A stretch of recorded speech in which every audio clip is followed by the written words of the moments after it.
Ngayon po ang sasalawlain ng ating saliging batas, mantakin nyo para sa 100 pesos. Gusto nilang babuyin ang isang pamamaraan na nagbibigay lakas sa taong bayan, nag-i-institutionalize ng people power. Pero mapapahiya po kayo dahil ang taong bayan kukunin ng 100 pesos ninyo, walang pakialam sa inyong mga ninanais na magkaroon pa ng mas malaking at mas marawak pang kapangyarihan. Kayo po ay hagupitin ng galit ng taong bayan dahil ini-insulti po ang taong bayan kung akalain nyo yung pinakasagradong batas sa ating bayan at saligang batas ay maamendahan para lang po masuportahan ang yun nga po paghahangad ng isang tao sa kapangyarihan na hindi niya makuha diretso sa taong bayan. Mabibigo po kayo at makikita nyo kung anong tunay na anyo ng Pilipino pag sobra na, talagang lalaban na. Sabi dito, and I quote, "This so-called People's Initiatives for Charter Change is nothing but pure PI. I was informed that PBA party list Congresswoman or Representative Margarita Migs Nograles, siya na naman pala. taga First District din to is spearheading the PI movement in Davao City. I am against this people's initiative as this is not the people's voice, but the voice of a few who wanted to perpetuate themselves in power. I also would like to inform all Dabaweños, most especially in my district, that the House leadership has taken out 2 billion pesos from your NEP, National Expenditure Program budget for the district, sa District 1 alone lang, and left only a measly 500 million pesos for Dabaweños this year. Kalahating bilyon lang po mula sa 2 bilyong piso. To all congressmen ganging up on us, do not give me that kind of BS. Ayokong bagitin, BS lang din Buti BS lang yung sinabi ni Congressman Bachelors of Science. Because I will not starve to death if you take my budget away.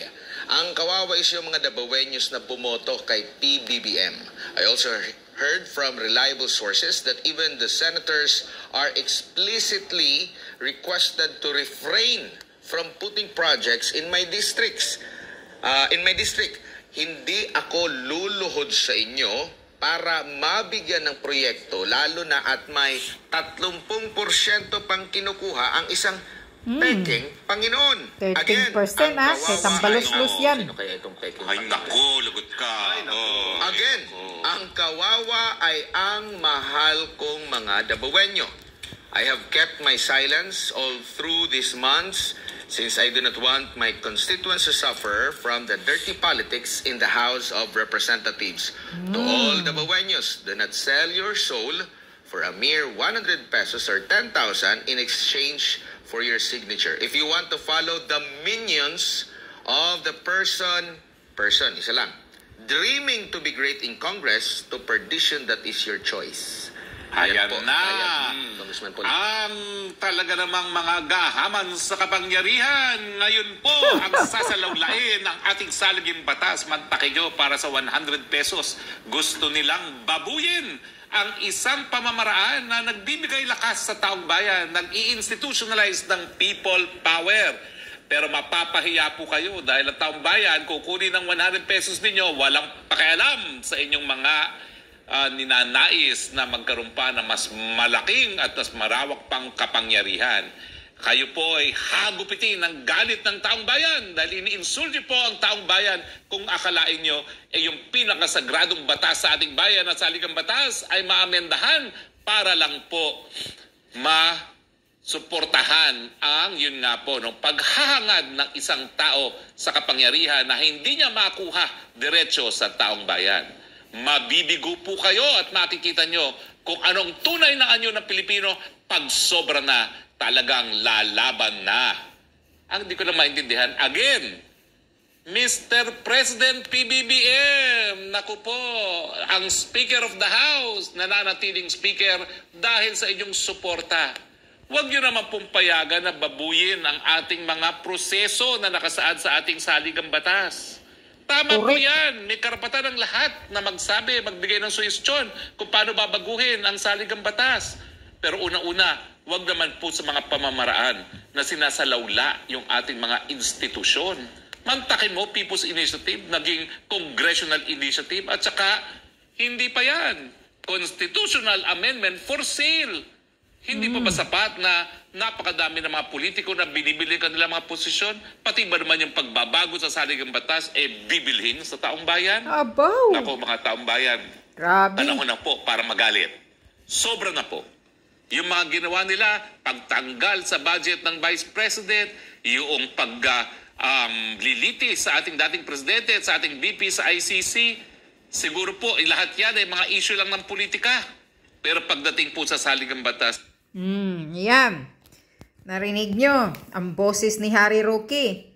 Kasi mismo si Harry Roque may alam na rin na mayroon na daw nagpaperma doon, nagbigay-bigay kunyari ng ayuda yung iba, mga barangay captain.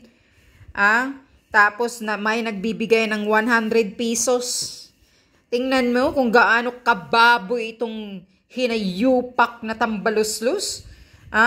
Naririnig nyo sa sinasabi ni Harry Roque na binibili na nga yung iba dyan ang mga posisyon, tapos pati pa itong batas natin kung gustong palitan, bibilihin nyo pa sa taong bayan. People's Initiative, tinatitle nyo pa ng People's Initiative, Congressional Initiative yan. Dahil gusto ng Congress yan ang may gusto na palitan. Magpapapirma tapos nilagay nyo People Initiative. Kung hindi kayo mga kupal na balakura, kayong baboy, mga ganid kayo sa kapangyarihan na Congress kayo dyan. Poira lang sa mga mababait na mga congressman. Tong mga congressman ngayon, mismo na si Pulong, nagsasalita na. 30% ang baloslos ang kukunin mo. Na budget, kapag namimigay ka ng budget, 30% babawasan mo. Aba, grabe! Ilang bilyon ang maipasok sa bulsa mo na yupa ka na butiti ka. Grabe ka, tambaluslos 30%? Pira mo ba yan? Walang hiya ka? Kapal ng mukha mong tambaluslos ka? Hindi mo pira yan, kupal ka, tambaluslos ka. 30%, kaya tama yung mga pinagsasabi ni Maharlika na kapag hindi ka kaalyado ni Romualdez, Speaker Romualdez, 30% ang kukunin sa budget mo. Pero kung kaalyado ka, 15 or 20% lang ang kukunin. So ngayon, lumabas na mismo kay Congressman Pulong Duterte na kukuhaan, babawasan talaga ng 30% ang bawat budget na ibibigay sa kanila sa mga congressman. Kapal ng mukha mo, lang hiya ka talaga na Romualdez ka.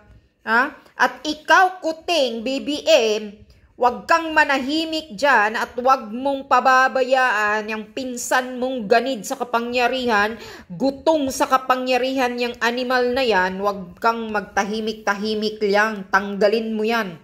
Dahil damay-damay ka dito sa ginagawa ng hinayupak na tambaluslos na yan. Damay ka talaga dyan, BBM. Yan ang sasabihin ko sa'yo. Kaya tanggalin mo na yung Speaker Romualdez mo. Pinsan mong walang kwintang inutil. Sabi pa ni Maharlika, magnanakaw sa kaban ng bayan.